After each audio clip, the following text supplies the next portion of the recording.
Hello everyone, I'm Ann Police, and here's what's happening in LA this week. The first LA Auto Show took place exactly 115 years ago. This year, it showcased the automotive innovation that's happened in the last century, including an impressive lowrider exhibit. From gas to electric cars, automobile lovers got all the details about their favorite models. 1907 was the very first LA Auto Show. So we're celebrating our 115th anniversary this year. We've got a beautiful exhibit behind me that kind of shows the automotive innovation that's taken place over the last 100 years. We've got a 1915 Detroit Electric, battery powered all the way back then. We've got a 2023 21C Zinger next to it to kind of highlight the similarities. They both have a battery, but also showcase the differences. We want to see as many EV vehicles as we can. EV, I'm a big fan of, we're a big fan of Tesla. The time has come, we need to be more responsible. And EVs right now appear to be, part of that, process. I mean, well, it's the future, right? So that's where we're going. If, we're moving off of, gas and oil, that sort of stuff. Yeah, it's the future. Well, for us, we're excited, right? We flew in from Las Vegas today to spend the day with our son because this is what we do every year. But I'm pretty excited about being here. Overall, it's just the interactive experiences. Doing the Jeep experience, I think, is pretty cool. Maybe checking out the Ram truck experience, I think, is pretty neat. What really kind of blows my mind is the outdoor experience relationship with all of the accessories that these vehicles now have with the tents, with the towing, with all of that, because it brings back memories of a child when we used to do a lot of outdoor events, camping and such. This year I am pretty partial to the lowrider exhibit downstairs. We partnered with a local brand named Rockin' Chicano, and they've brought in 60 plus lowriders that are just the cream of the crop. They're some of the most beautiful cars I've ever seen. LA's the epicenter, there's a lot of people here that obviously love cars, new cars, flashy cars, so it just kind of helps the manufacturers. I don't know a lot about cars, but it's really cool even if you don't know about cars. I'm thinking about buying a Subaru because I live where it gets really bad weather. I'm considering a Subaru because they're all four-wheel drive cars. Best place to definitely go and check out the latest news is LAAutoshow.com. We're constantly adding new stuff, updating schedules, seeing things we didn't even know automakers were bringing, and we get that on the website as quick as possible.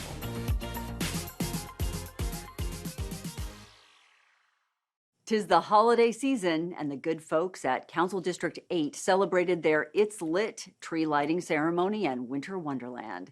Councilmember Marquise Harris Dawson gathered with the community in this merry and bright, family-friendly event that included everyone from Mayor-elect Karen Bass to Santa Claus himself. Today we're at It's Lit tree lighting ceremony and Winter Wonderland. We're working with Southeast Empowerment Congress Neighborhood Council. Pastor Williams, before he passed away, said that he wanted a Christmas tree on Broadway where the community could see it, and you see this 35-foot tree behind us.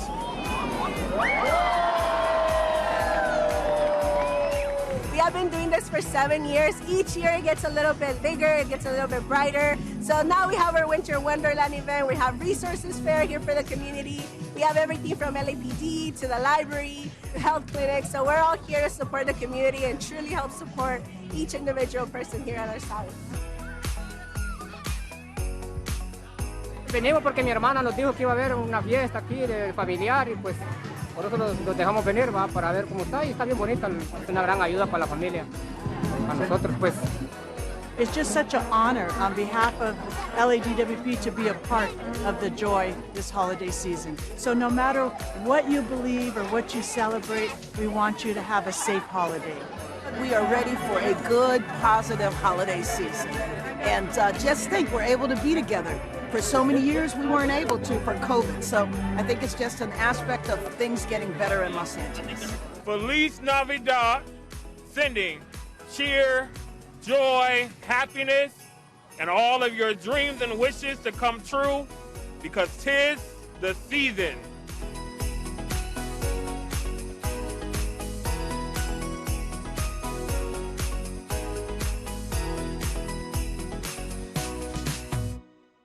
In an effort to help the environment, LA wants to create 100,000 new green jobs by 2025.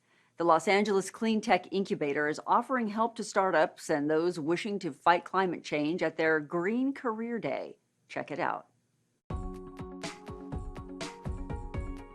So the Los Angeles Clean Tech Incubator, we help clean tech startups within the LA region kind of build the prototypes. They're usually prototypes that revolve around helping climate change, transportation electrification. As you know, we're trying to go more green.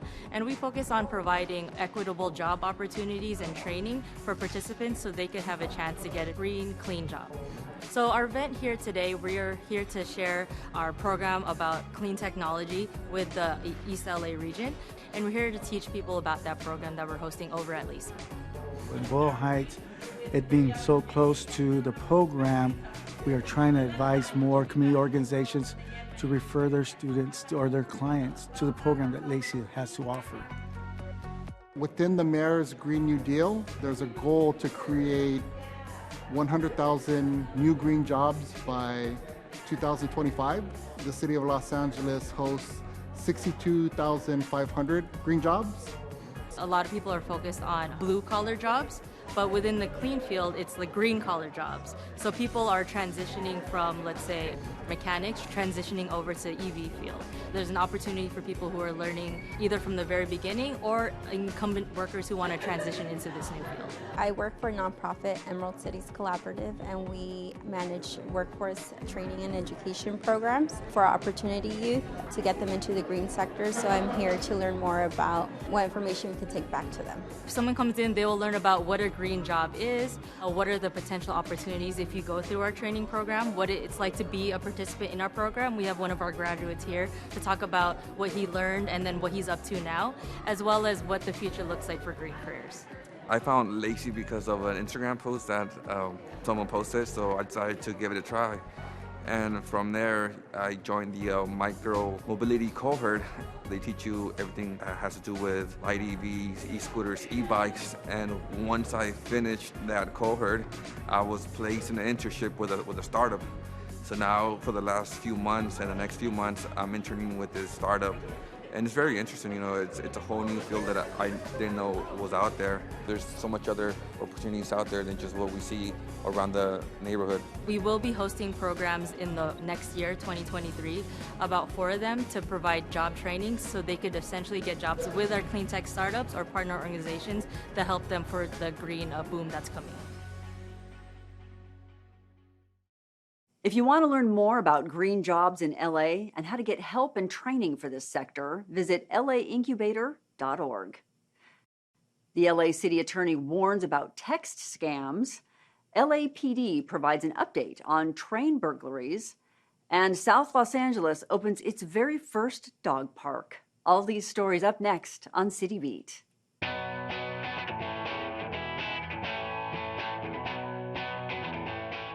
LA City Attorney Mike Fewer is warning Angelenos about a new text message scam involving California's middle-class tax refund. I got a scam text message the other day, and I know others did too, that I want to warn you about. Known as a smishing scam, the fraud asks people to activate their debit card for the program, a front for obtaining your personal and financial data. According to California's Franchise Tax Board, eligible residents will receive refunds through direct deposit or by a mailed debit card. The only way to activate that debit card is to call the Tax Board's 24/7 phone number at 800-240-0223. If it looks suspicious, if it is unsolicited, if the link is to an unknown website address, just delete it. For more information, visit lacityattorney.org. The Los Angeles Police Department announced they have recovered more than $18 million in stolen cargo and made over 90 arrests related to train burglaries in LA. Chief Michael Moore. Working together, we can and will restore peace, safety, and security. Since July of 2021, Southern California law enforcement agencies observed a massive increase in rail theft, leading to the creation of an LAPD task force. The Train Burglary Task Force conducted an ongoing year-long investigation that identified 2 predominant fences and 2 burglary crews. Since the formation of the task force, there have been 91 arrests, 49 search warrants, and multiple criminal case filings by state and federal prosecutors. Anyone with information regarding train burglaries is encouraged to call LA Regional Crime Stoppers at 800-222-8477 or visit lacrimestoppers.org. Councilmember Curran Price, Rec and Parks, and LA Animal Services celebrated the opening of Ross Snyder Dog Park, the first dog park in South Los Angeles. The dog park has separate spaces for large and small dogs, pet hydration systems, and all-weather turf. For a dog's human companion, the park has a tree canopy for shade, seating areas, and ADA-accessible paths. Ross Snyder Dog Park is located in CD9, which has provided more than $60 million in park improvements in the district since 2013. To find a location of a dog park that you and your canine friend can enjoy together, visit laparks.org/dogparks.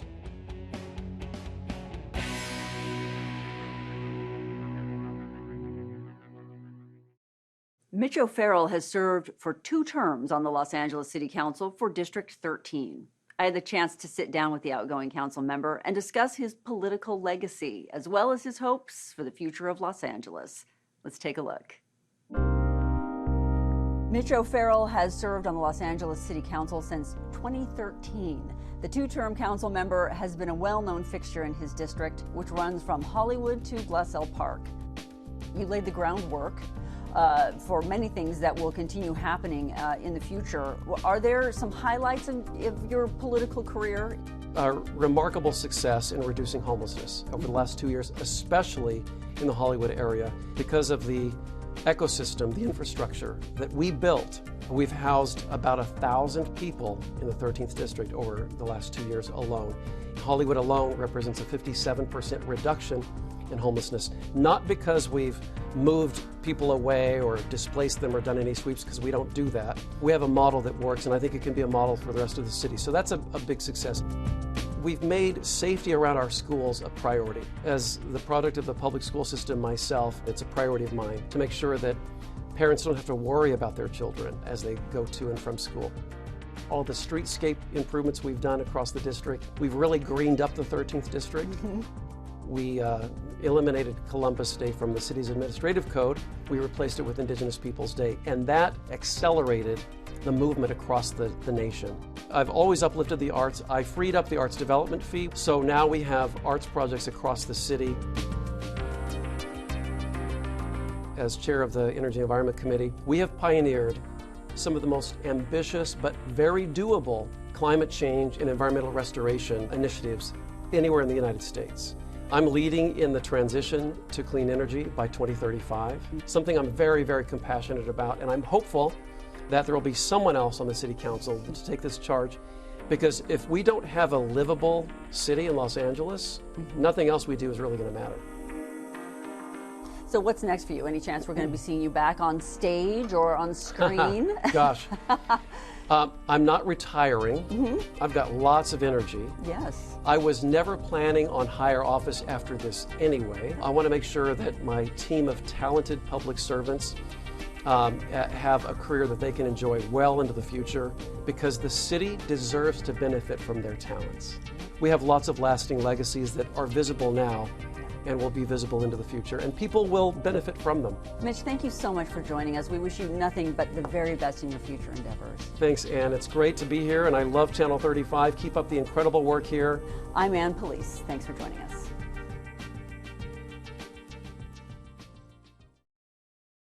For almost 10 years, Ron Galperin has served as the Los Angeles City Controller. At his farewell lunch, members of his office, as well as Mayor Garcetti, praised his commitment to serving the city.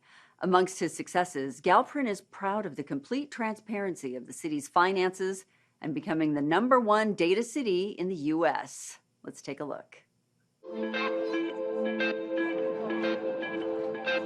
It has been a great privilege and honor for me to serve as controller of the city of Los Angeles, a city that I love so much these last 9.5 years. We've seen a lot of changes happen in our city. I consider myself to be perhaps the luckiest person I know to have been able to serve this city and to be involved in so many things that make a difference. But we are very proud in our office of all the work that we've done to make LA, its finances, how we're doing, the most transparent city in America, to put it all out there for everybody to see, and to hold our departments, to hold our city accountable for delivering to the people of Los Angeles. We talked about the things that we wanted to do to change Los Angeles. And when Ron came in as controller, he had the most amazing team I know behind him. He helped make Los Angeles, and you helped make Los Angeles the #1 data city in America. That's not just something I'm saying. We actually received the awards year after year after year. It is the controller's work that always goes without fingerprints, because everybody will claim credit for it, but never give the credit for it. But I'm here to say that I know departments are better, other elected officials are better, and most importantly, our city is better because of the work that Ron Galperin and the Controller's Office has done. I think just day in, day out, the dedication and the energy that he brought to the job was just remarkable. And I think he really cares about the city and making things better for folks who need help. And I think it's been an honor to work with him. I thank God every day that Ron Galperin took a chance on me and hired me. Last year I had an aneurysm burst and I was out of work for almost 3 months. He was there for me every step of the way, not only as a boss, but as a friend. I didn't even understand what a controller was when I applied for the job, but I get it now, and I know how important it is, not only to the city of LA, but to the employees of the city of LA. And he'll be missed. He's done amazing things since he's been in this office. He's changed it, and hopefully it'll just continue to grow and serve the city better and better. I will be staying with the city. I love my city, and I love Ron Galperin. He's a good man. I congratulate all those who are coming into office in Los Angeles now. There's certainly many challenges ahead for our city. There's so many things that I'm passionate about and that I care about, and I look forward to, in many different ways, continuing to be involved and to make a difference in this city of angels. Mayor Garcetti, who was in attendance at the Controller's lunch, also sat down for a reflection on his career. Stick around for this week's feature story. Have you ever wondered what being a city attorney actually entails? Channel 35 had the chance to sit down with Mike Fuhrer to reflect on his journey serving Los Angeles.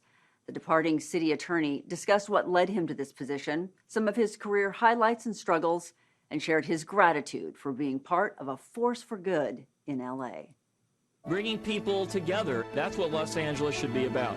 I have always focused on trying to lift up people who are vulnerable, to try to stand up for folks who are being ripped off, and to make the world better. As a lawyer, I've had a lot of opportunities in my life to do that kind of work. Those values really led me to want to be the city attorney so I could take the ideals of pursuing justice to the level of being able to represent the entire city of Los Angeles. I was very proud of our work in the Wells Fargo case that transformed banking forever, where we targeted Wells Fargo in the fake account scandal.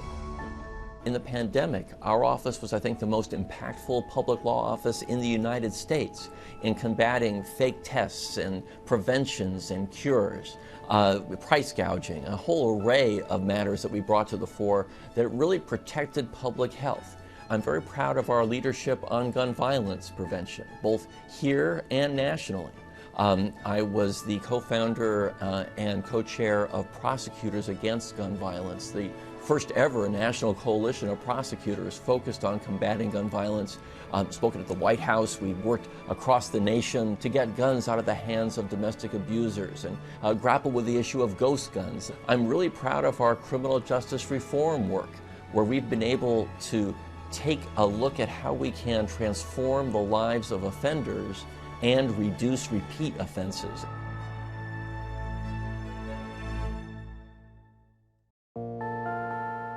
I never thought, when I ran for city attorney, that we would be at odds with the federal government.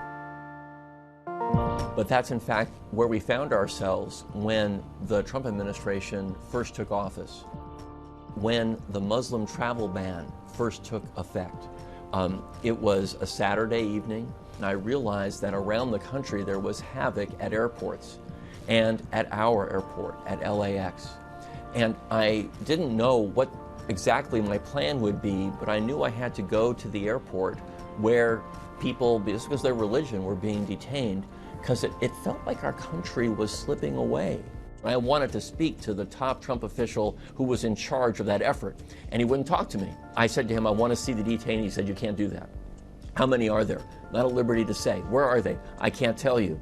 I've never been so angry in my professional life. But the next morning, just a few hours later, we had a number of lawyers in my office prepared to sue the Trump administration. We were active again and again. We won a very important lawsuit that prevented the Trump administration from forcing LAPD to be complicit in civil immigration enforcement. We were active in trying to preserve the DACA program, the Temporary Protective Status program. We were one of the key litigants in the census litigation when the Trump administration tried to make the census as ineffective as possible because it knew that it would diminish LA's political representation and resources if they were to prevail. On just so many different levels, I think our office has been a force for good in Los Angeles, and that's why I ran for city attorney in the first place.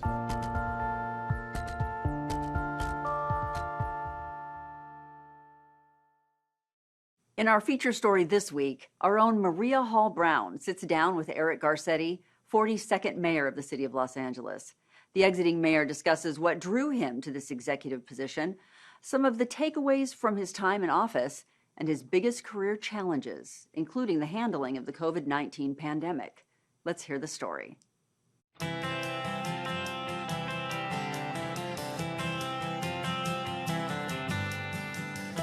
I am delighted to be joined by a classically trained pianist, an actor, but more importantly, the wonderful 42nd mayor of the city of Los Angeles, Eric Garcetti. So nice to have you here. I had no idea that you were a classically trained pianist.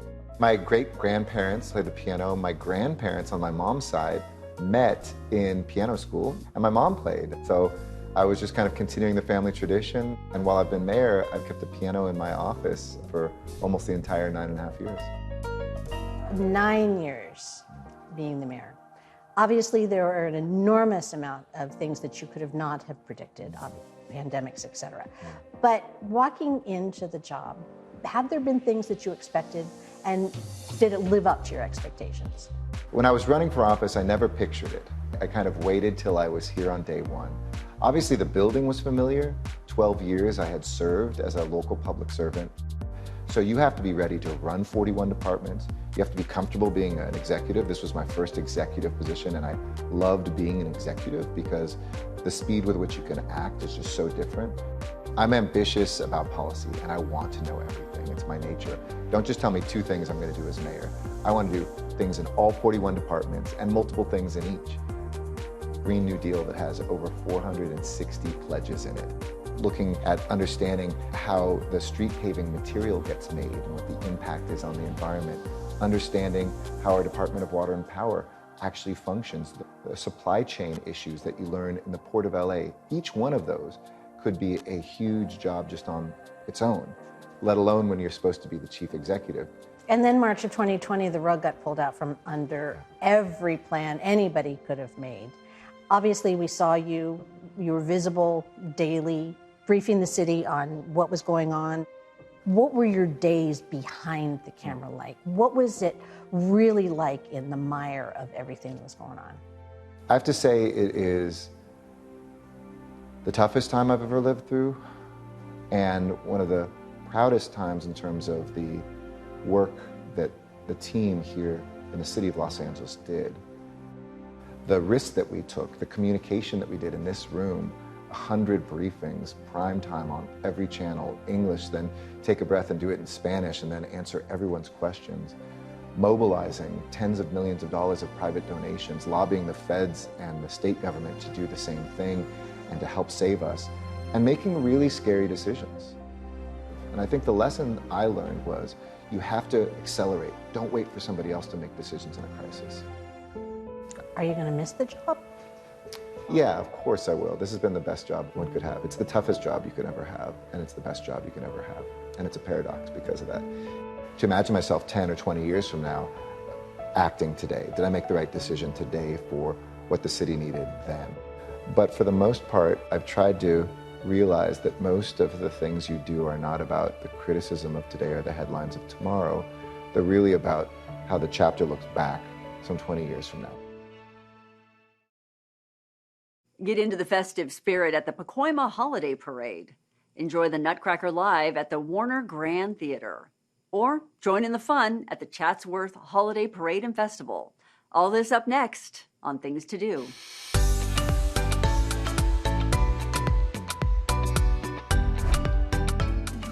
Join in the holiday season revelry as folks in the Northeast San Fernando Valley kick off the most wonderful time of the year.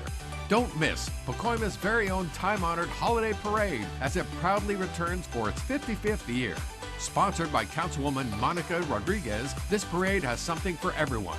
Beautiful equestrian groups trot down the parade route along with souped-up cars decked out with holiday cheer. Local service groups as well as celebrities ride along the streets with Santa Claus himself officially ringing in the holiday season. Join in the holiday festivities Saturday, December 10th, beginning at 9:45 a.m. For more info, check out cd7.lacity.org/events or visit at Pacoima Holiday Parade on Facebook. Don't let the holiday season slip by without seeing the ballet that defines this time of year, the Nutcracker.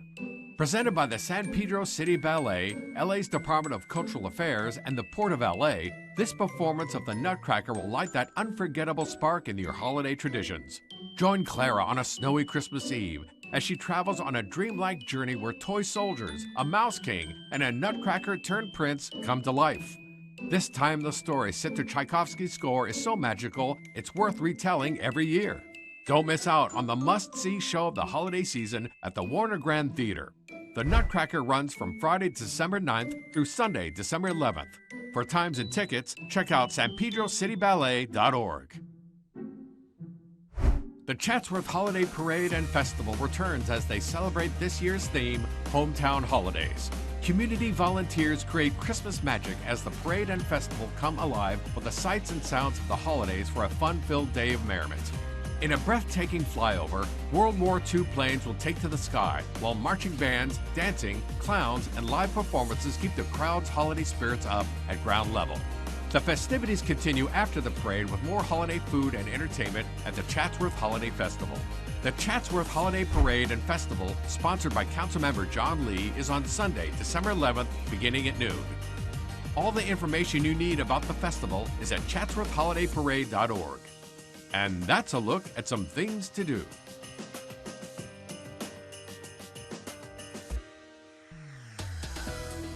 That's it for this edition. I'm Ann Police. From all of us here at LA This Week, thank you so much for joining us. A reminder that you can catch us online at lacityview.org. We're also on Facebook, Twitter, and YouTube. See you next time for more LA This Week.